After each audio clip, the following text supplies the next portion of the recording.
শ্ৰদ্ধা ৰাইজ, অৰুণোদয় কোনে পাব লাগে আৰু অৰুণোদয় কোনে পাব নালাগে তাৰ বিষয়ে ইতিমধ্যে আমি বহুলভাৱে চৰ্চা কৰিছো। মই আগতে কোৱাৰ দৰে অৰুণোদয় পাবৰ বাবে এখন বৈধ ৰেচন কাৰ্ড লাগিব আৰু কৰবাত যদি ৰেচন কাৰ্ড এতিয়ালৈকে আপোনাৰ হাতত আহি পোৱা নাই, আপুনি অৰুণোদয় আঁচনিৰ চূড়ান্ত সিলেকশন হোৱাৰ আগলৈকেও যদি ৰেচন কাৰ্ড সংগ্ৰহ কৰিব পাৰে তাকো আমি মানি লওঁ। ইয়াৰ উপৰিও অৰুণোদয় আঁচনিত সদায় আমি বিধৱা মহিলা থকা পৰিয়ালক অগ্ৰাধিকাৰ দিওঁ। বিবাহ বিচ্ছেদিত মহিলা থকা পৰিয়ালক আমি অগ্ৰাধিকাৰ দিওঁ। যি পৰিয়ালত দিব্যাংগ ব্যক্তি আছে সেই পৰিয়ালক অৰুণোদয় আঁচনিত আমি অগ্ৰাধিকাৰ দিওঁ। যি পৰিয়ালত HIV, thalassaemia, haemophilia, cerebral palsy, কুষ্ঠ, অটিজিম স্পেক্ট্ৰাম ৰোগী আছে সেই পৰিয়ালকো আমি অৰুণোদয় আঁচনিত অগ্ৰাধিকাৰ দিওঁ।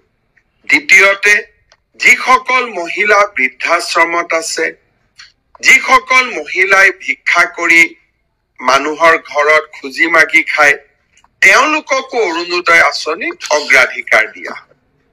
এই সকলোকে দি উঠাৰ পিছত যদি কোনোবা বাকী থাকে সেই অৰুণোদয় আমি সমাজৰ দুৰ্বল আৰু দৰিদ্ৰ শ্ৰেণীৰ মাজত বিতৰণ কৰিম।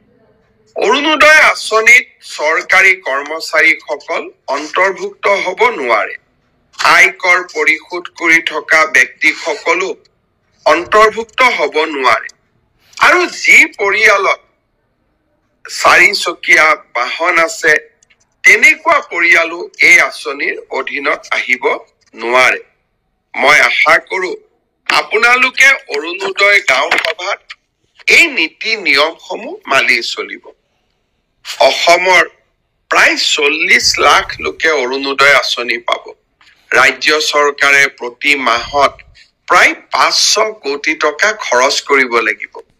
গতিকে যিজন ব্যক্তি বা পৰিয়ালে অৰুণোদয়ৰ অবিহনেও ঘৰখন চলাব পাৰে তেওঁলোকে যাতে অৰুণোদয় আঁচনি নিবিচাৰে আৰু যিসকলে সঁচাকৈ অৰুণোদয় আঁচনিখন যাৰ জীৱনৰ বাবে অতিকে প্ৰয়োজনীয় তেওঁলোকৰ বাবে যাতে আমি আঁচনিখন আগবঢ়াই দিওঁ।